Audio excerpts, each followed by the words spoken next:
Hey guys, it's Jolene hanging out at Smith's Nature Friendly Farms, and we are in the patty pan squash area, and I thought I would show you guys how to hand pollinate a squash in case you're in an area that is suffering from low bee pollination.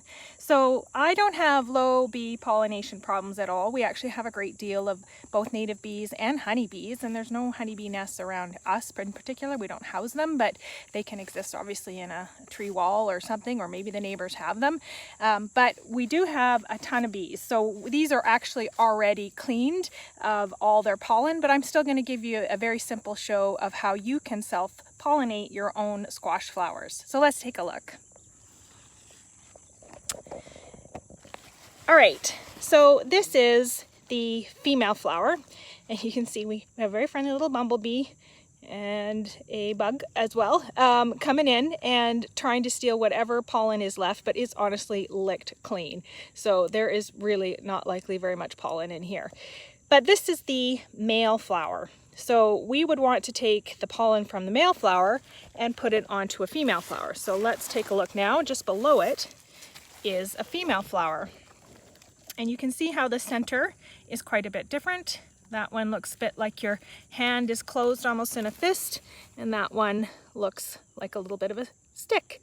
So all I would do, and I'm going to try and do this without disturbing Mr. Bumble, is take a Q-tip, rub it in the center, and in most cases it will come out covered in pollen. It won't in this case because these guys have robbed it pretty clean, so there's nothing in there. But I would then take that and take it down onto the female flower and then just place it onto the female center.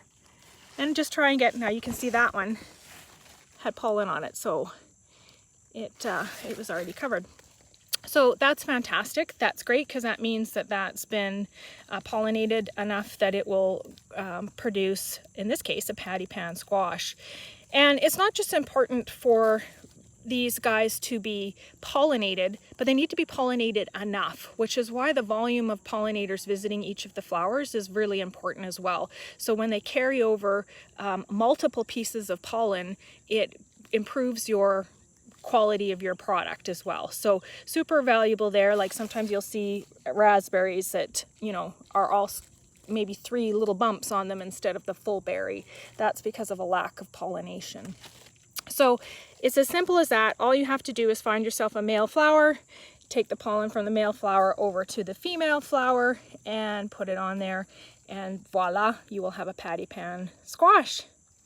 All right, that's it guys. That's my simple trick for pollinating squash flowers. One more thing I would mention, you will find that the male flowers appear earlier on than the female flowers, and that's completely and utterly normal. The plant seems to produce the male flowers first, thus attracting all your pollinators, and then when all the pollinators have found them, they're already coming on a regular basis, which is kind of nature's way of making sure that it can survive. And then they will come out when the female flowers will start to come out, and then they'll get pollinated from the males. So completely normal if you've started a squash plant and all you have are male flowers. As it gets older, the female flowers will start to appear, and they usually appear first thing in the morning, wide open, and then as the day goes on, you'll find that they start to deteriorate and close up. So completely normal there as well. Awesome guys, well that's it. Take care, be friendly, be kind.